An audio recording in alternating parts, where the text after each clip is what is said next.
Hello everyone, good morning. তো আজকে সকালে ওয়েদারটা দেখো কি সুন্দর, একদম ঠান্ডা ঠান্ডা।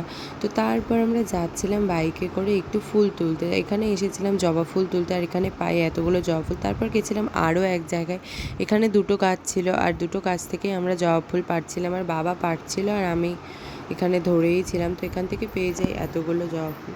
তারপর এই জমির মধ্যে দিয়ে দেখো চারিদিকে ধান, আর এর মধ্যে দিয়ে আমরা যাচ্ছিলাম ওই দূরে গাছগুলোতে ফুল তুলতে। তো দেখো কতটা স্ট্রাগল করার পর আমরা যাচ্ছিলাম, আর হাঁটু অবধি কিন্তু একদম কাদা ছিল।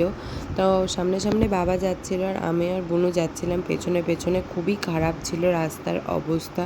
দেখো প্রায় আমরা চলেই এসেছি গাছটার কাছে।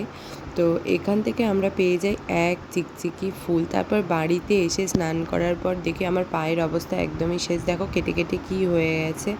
তো যাই হোক, এটা খুবই ব্যথা করছিল, কিন্তু ফাইনাল রেজাল্ট কিন্তু খুব ভালো ছিল। দেখো মাকে দেখতে কি সুন্দর লাগছে।